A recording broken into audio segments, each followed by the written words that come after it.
చూస్తున్నాం. సమ్మె నోటీసులు ఇచ్చేందుకు ఆర్టీసీ కార్మిక సంఘాల జేఏసీ సిద్ధమైంది. ఆర్టీసీని ప్రభుత్వంలో విలీనం చేయడంతో పాటు వేతన సవరణ చేపట్టి ఆర్టీసీ కార్మికులకు ఉద్యోగ భద్రత కల్పించాలనే ప్రధాన డిమాండ్గా ఉంది. అసెంబ్లీ ఎన్నికల సందర్భంగా కాంగ్రెస్ మేనిఫెస్టోలో ఆర్టీసీ కార్మికులకు ఇచ్చినటువంటి హామీలను అమలు చేయకపోతే రేపు సంస్థ యాజమాన్యానికి సమ్మె నోటీసు ఇస్తామని ప్రకటించింది. జేఏసీలో లేని సంఘాలకు కూడా ఈ నిర్ణయాన్ని తెలియజేస్తున్నామని తెలిపింది. ఆర్టీసీ కార్మికుల సమస్యలపై చేపడుతున్న పోరాటంలో వారి భాగస్వామ్యం కూడా ఉండాలని కోరింది. తమను సమ్మె వైపు వెళ్లకుండా ఆపాల్సినటువంటి బాధ్యత ప్రభుత్వంపైనే ఉన్నదని స్పష్టం చేసినటువంటి ఆర్టీసీ ఉద్యోగులు కాంగ్రెస్ సర్కారు పంతాలు పట్టింపులు వీడి హామీలను అమలు చేయాలని వారు డిమాండ్ చేస్తున్నారు. రైట్, దీనికి సంబంధించి తాజా అప్డేట్స్ మా కరెస్పాండెంట్ కిరణ్ అందిస్తారు. కిరణ్, చెప్పండి, మొత్తానికి ఏదైతే రేపు ఆర్టీసీ సంబంధించినటువంటి కార్మికులు సమ్మె నోటీసులు ఇవ్వడానికి సిద్ధమయ్యారు. ప్రభుత్వం ఇప్పటి వరకు కూడా వారికి సమస్యలకు సంబంధించి స్పందించిన పరిస్థితి కనబడుతుంది. దీనికి సంబంధించి తాజా అప్డేట్స్ ఏంటి?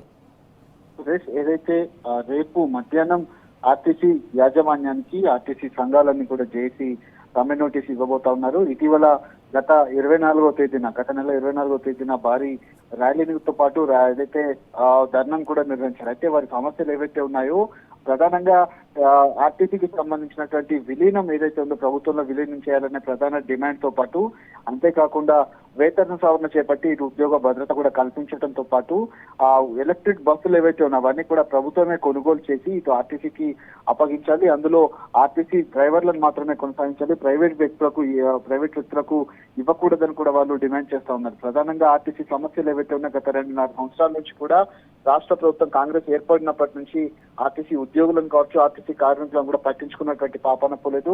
అందుకు సంబంధించినటువంటి అంశంలో కూడా ఇంకా వదిలే ప్రసక్తే లేదంటూ కూడా ఆర్టీసీ సంఘాలు కావచ్చు, ఆర్టీసీ కార్మికులు కూడా నిత్యం ఇబ్బందులకు గురవుతున్నారు. అంతేకాకుండా మహాలక్ష్మి స్కీమ్ తో కూడా తీవ్ర ఒత్తిడిలో ఉన్నటువంటి కండక్టర్లు కావచ్చు, ఆర్టీసీ డ్రైవర్లు కావచ్చు, దీనికి సంబంధించినటువంటి అంశంలో చాలా రకాలుగా సమస్యలు తలెత్తుతున్నాయి. కాబట్టి ఖచ్చితంగా ఈ సమస్యలన్నీ పరిష్కరించే దిశగా రాష్ట్ర ప్రభుత్వం కృషి చేయాలి. ఈ నేపథ్యంలోనే పూర్తి స్థాయిలో రాష్ట్ర ప్రభుత్వానికి సంబంధించినటువంటి అంశంలో ప్రస్తుతం ఉన్నటువంటి సిచ్యువేషన్ లో రేపు ఆర్టీసీ యాజమాన్యానికి సమ్మె నోటీసు ఇవ్వబోతా ఉన్నారు. ఇటీవల కాలంలో వీరి సమస్యలు పరిష్కరించేందుకు కృషి చేస్తామంటూ కూడా మంత్రి పొన్నం ప్రభాకర్ చెప్పారు. కానీ ఇప్పటి వరకు కూడా కనీసం వారిని కూర్చోబెట్టి మాట్లాడినటువంటి దాఖలాలు అయితే కనిపించట్లేదంటూ వాళ్ళు ఆగ్రహం వ్యక్తం చేస్తా ఉన్నారు.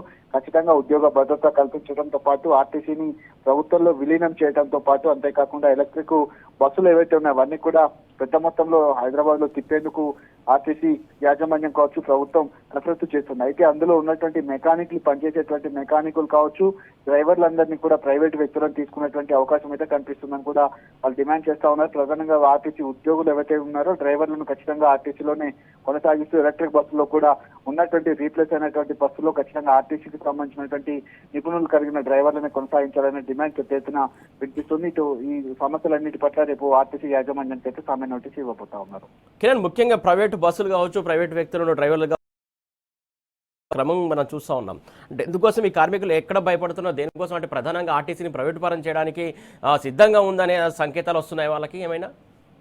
ఖచ్చితంగా రాష్ట్ర ప్రభుత్వం తీసుకున్నటువంటి నిర్ణయమే ఇందుకు అనుగుణంగా కనిపిస్తుంది. ఎందుకంటే ఆర్టీసీ బస్సులు ఏవైతే ఉన్నాయో ప్రస్తుతం కొంతకాలం చెల్లినటువంటి బస్సులు ఉన్నాయి, అందులో ఎలక్ట్రిక్ బస్సులు ఉన్నాయి. ప్రస్తుతం ఎలక్ట్రిక్ బస్సులన్నింటినీ కూడా కొన్ని ప్రైవేటుకు సంబంధించినటువంటి ఆర్టీసీ బస్సులు ఎలక్ట్రిక్ బస్సులు ఇప్పుడు ఇటు ఆర్టీసీలో తిప్పేందుకు సిద్ధమవుతున్నారు. వాటికి సంబంధించినటువంటి ప్రకటనలు కూడా ఇటు హైదరాబాద్ లో అక్కడక్కడ కనిపిస్తా ఉన్నాయి. డ్రైవర్లు కావాలంటూ కూడా ఆ ప్రకటనలు చేస్తుండడంతో పూర్తి స్థాయిలో వాళ్ళందరినీ కూడా ప్రైవేట్ పరం చేసేందుకు, ఆర్టీసీని ప్రైవేట్ పరం చేసేందుకు రాష్ట్ర ప్రభుత్వం ఒక కుట్ర పన్నుతుందంటూ కూడా వాళ్ళు ఆగ్రహం వ్యక్తం చేస్తున్నారు.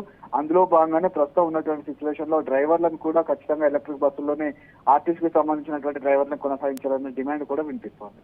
ప్రధానంగా ఏదైతే ఆర్టీసీని ప్రభుత్వంలో విలీనం ప్రక్రియ కొనసాగాల్సినటువంటి అవసరం ఉంది, ఆ ప్రక్రియను ఎందుకు ఇంకా పాటించట్లేదు, ప్రధానంగా ఎందుకు అది పక్కన పెడుతుంది అనుకోవాలి? ఎందుకంటే రాష్ట్ర ప్రభుత్వం ఫస్ట్ మేనిఫెస్టోలోనే పెట్టింది, గత ప్రభుత్వంలోనే ఈ నిర్ణయం జరిగింది, గెజెట్ కూడా వచ్చినటువంటి సందర్భం కనపడింది. నాడు ఉన్నటువంటి గవర్నర్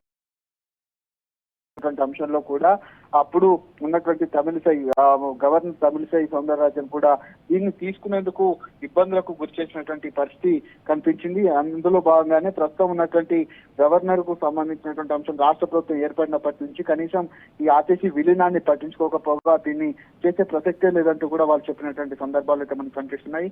ఖచ్చితంగా రాష్ట్ర ప్రభుత్వం ఆర్టీసీని విలీనం చేయాలనేటువంటి డిమాండ్ అయితే ప్రస్తుతం వినిపిస్తుంది.